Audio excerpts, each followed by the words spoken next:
Good morning. I want to start today by asking that everybody raise their hand. Because I'm going to ask you a question, and I'm that confident that this has happened to you. So here's the question.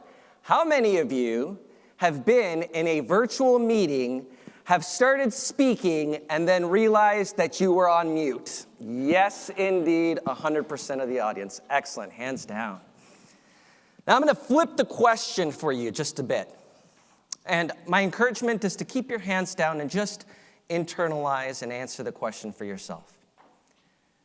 How many of you have been in a conversation, virtual, face-to-face, over the phone, and you're speaking, words are coming out of your mouth, but you feel like you are on mute?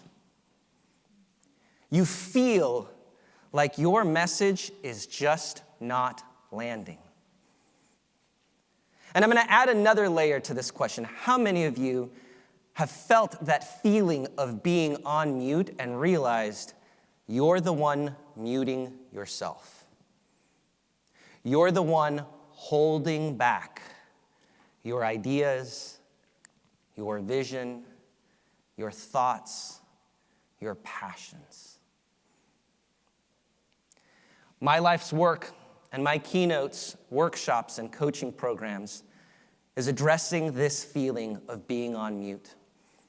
I redefine communication, I redefine storytelling, and I redefine emotional intelligence as tools for everyone, personally and professionally, to speak up our stories.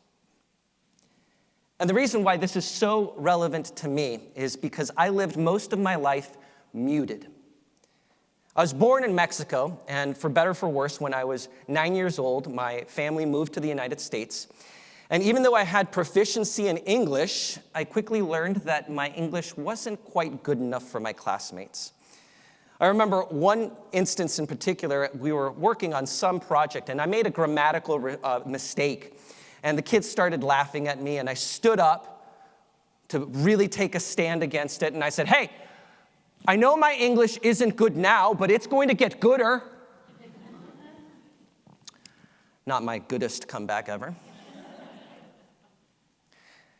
And from that moment, I created a story that I believe we all create, that in order to stay safe, I needed to stay silent. I needed to hold back. I needed to be small so that I wouldn't be judged, ridiculed, or rejected.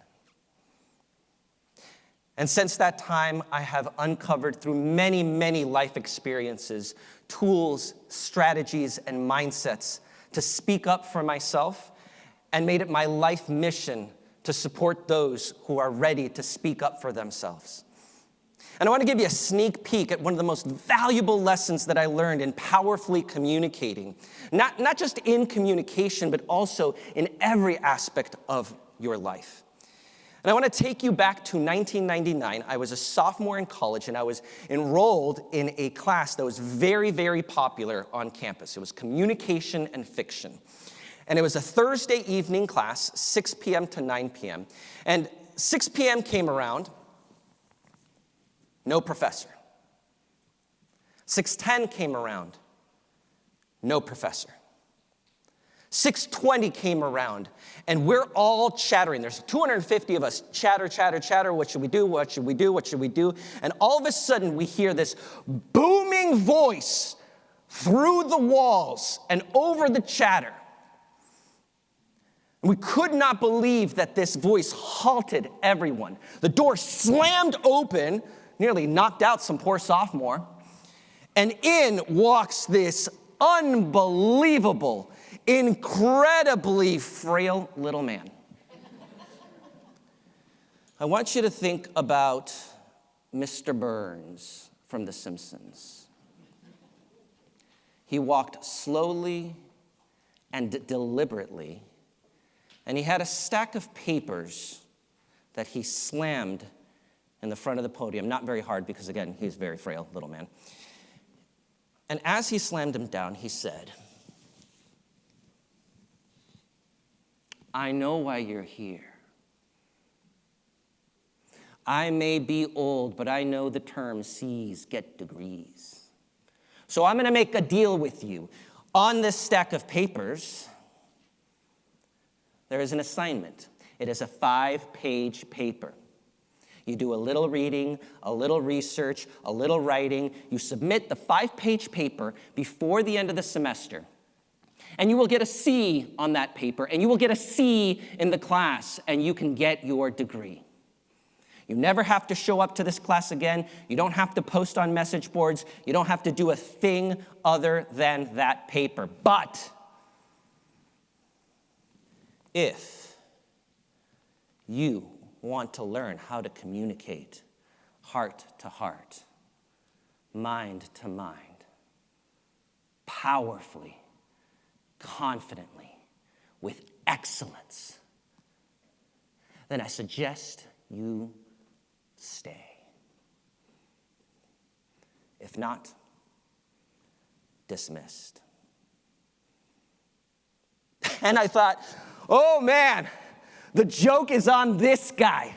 Joke is on this guy because there's no way that anyone is going to hear that motivational speech and leave this classroom now. And the second I had that thought, immediately I heard thump. And if you don't know what a thump is, it is the sound of hundreds of people leaving a room. And I saw classmate after classmate take paper of mediocrity after paper of mediocrity after paper of mediocrity. Out of 250 of us enrolled, there were 12 of us left. And I saw him a little bit dejected, as if he knew this was going to happen, but he was really hoping that it wouldn't. And he said this: there are no shortcuts to excellence. And then he turned around and he wrote on the chalkboard, and it was a chalkboard. He wrote T, T, T. And he said, to communicate powerfully or to be excellent in anything in your life, you need the 3 T's. And the first one is talent. And in my full keynote, I unpack why it is that we resist speaking about the talents that we cultivate. Why it is that we hide behind the word humility and not showcase what we are truly, truly gifted in this world. And the next T is tenacity. And I love this word tenacity much more than resilience. Now, we hear the word resilience over and over, especially in the last few years. And resilience absolutely is a powerful value that we get to have. But if you notice the definitions, there's a slight grammatical shift. Resilience, the object of our attention, what gets our energy is the obstacle. When we are tenacious, we have a big vision. We are clear that we are up to big things in our lives.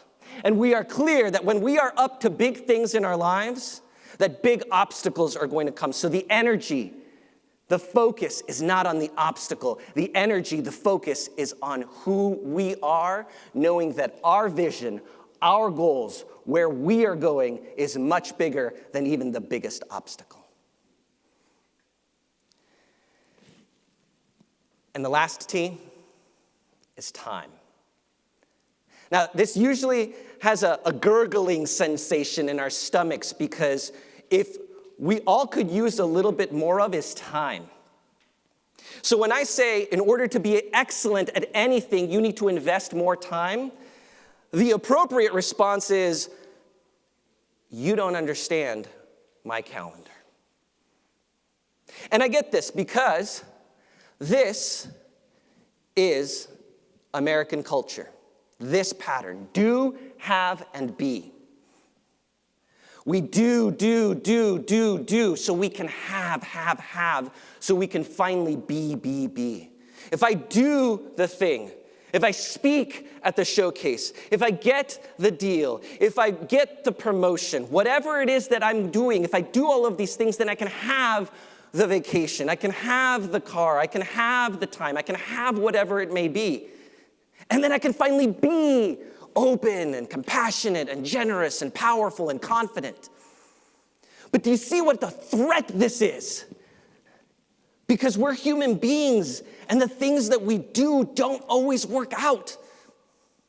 And then that becomes a threat to what we are going to have, which then becomes a threat to who we be.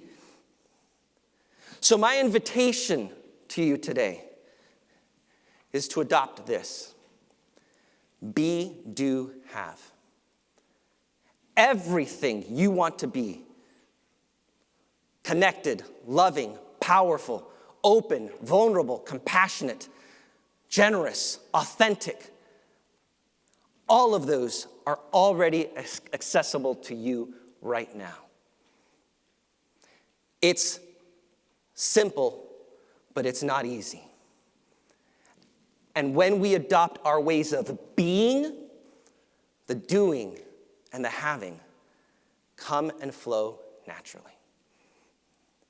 There's a great leader. He was actually supposed to speak here today, but he had a job overseas. His name is Ted Lasso, and he says it this way: taking on a challenge is a lot like riding a horse. If you're comfortable while you're doing it, you're probably doing it wrong.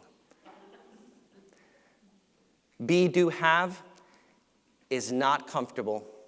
It is not easy, but it is absolutely worth it.